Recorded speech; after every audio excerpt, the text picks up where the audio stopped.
بسم اللہ الرحمن الرحیم۔ السلام علیکم، میں ہوں گلفام چودھری۔ آپ دیکھ رہے ہیں میرا فیس بک پیج اور یوٹیوب چینل۔ پنجاب اور کے پی کے اسمبلی تحلیل ہو چکی۔ نیشنل اسمبلی سے پاکستان تحریک انصاف کے وہ اراکین جب وہ استعفیٰ دینا چاہتے تھے تو اسپیکر قومی اسمبلی کی طرف سے کچھ اعتراضات آ رہے تھے کہ آپ فرداً آ کر اپنے استعفوں کی تصدیق کریں، اس صورت میں ہی میں ایکسیپٹ کروں گا۔ لیکن جیسے ہی عمران خان صاحب نے اسمبلیوں میں واپس جانے کا عندیہ دیا تو فوراً ان کے استعفے ایکسیپٹ ہونا شروع ہو گئے۔ 35 اور 43 کے حساب سے پورے کے پورے اراکین اسمبلی جو ان کے نیشنل اسمبلی میں تھے ان کے استعفوں کو قبول کر لیا گیا۔ لاہور ہائی کورٹ کے ایک فیصلے نے اس ساری گیم کو ریورس کر دیا، یعنی صرف راجہ ریاض جو بقول پی ٹی آئی کے لوٹے ہو چکے ہیں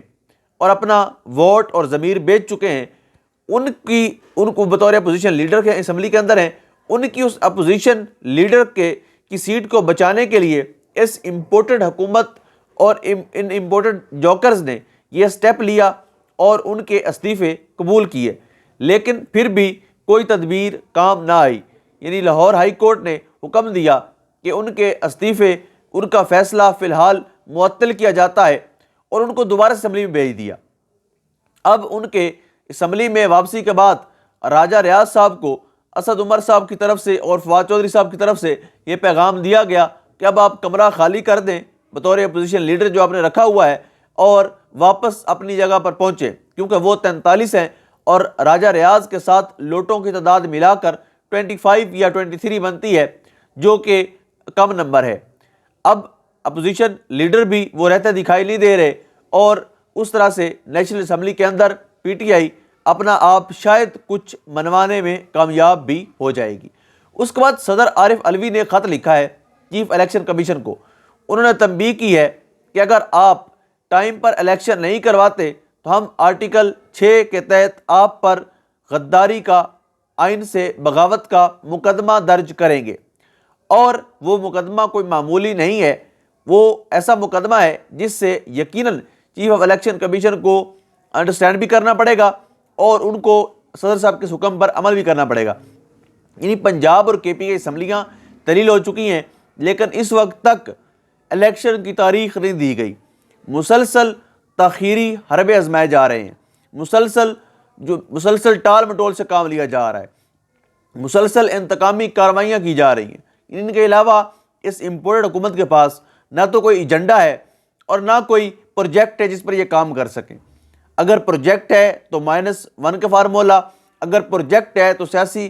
انتقام ہے، سیاسی انتقامی کارروائیاں کرنا ہے، بس ان امپورٹڈ حکومت کے پاس اس کے علاوہ فی الوقت کوئی ایجنڈا نہیں ہے۔ پاکستان تحریک انصاف کے عام رہنما عامر ڈوگر صاحب جو کل کاغذات جمع کروانے گئے، وہاں پر ایک لڑائی ہوئی اور ان کو اریسٹ کر لیا گیا۔ یعنی یہ حکومت فسطائیت میں اپنی انا کو اور اپنے مصنوعی حکومت، یعنی ایسی حکومت جو بیساکھیوں پہ کھڑی ہے، ایک ایسی حکومت جو کیلے کے چھلکوں پر کھڑی ہوئی ہے، یعنی اگر 2 ووٹ نکل جائیں تو امپورٹڈ حکومت اور امپورٹڈ وزیر اعظم کو حکومت میں رہنے کا کوئی جواز بھی نہیں بنتا،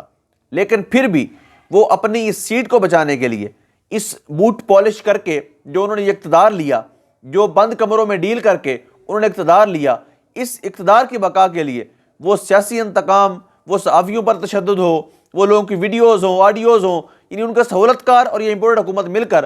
ہر صورت -1 کے فارمولے پر کام کر رہی ہے۔ عمران خان صاحب پر فرد جرم عائد نہیں ہو سکی اور اس پر مزید ایک لارجر بینچ بھی بنایا گیا۔ اب دیکھتے ہیں اے پی سی بھی مؤخر کر دی گئی، اور پاکستانیوں کے لیے یہ خوشخبری بھی ہے کہ ہمارے امپورٹڈ وزیر اعظم اور ان کی 85 رکنی کیبنٹ، ان میں سے کچھ افراد نے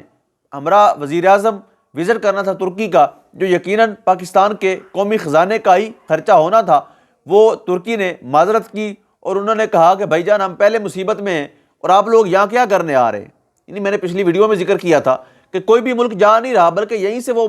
امداد بھیج رہے ہیں، امدادی سامان بھیج رہے ہیں، لیکن ان کو ایسے حالات میں کیا پڑی پاکستانی خزانہ برباد کرنے کی۔ 3 ملین ہمارے پاس ریزرو رہ گئے ہیں اور انہوں نے یہ حال کر دیا ہے پاکستان کا، اور ان کے سہولت کار، ان کو لانے والے، ان کو راتوں رات حکومتیں بنوا کر تخت پر بٹھانے والے اپنے اس فیصلے پر شرمندہ تک نہیں ہوتے، جبکہ پاکستانیوں کی مہنگائی کی وجہ سے، بے روزگاری کی وجہ سے، غربت کی وجہ سے، صحت کارڈ بند ہونے کی وجہ سے، یعنی ایچ اینڈ ادر جتنے بھی انہوں نے تباہیاں کی ہیں ان کی وجہ سے پاکستانیوں کی کمر ٹوٹ چکی اور وہ انتہائی پریشان حال دکھائی دیتے ہیں۔ اللہ پاک وطن عزیز پر اور ہماری اس پیاری قوم پر رحم فرمائے۔ پاکستان زندہ باد۔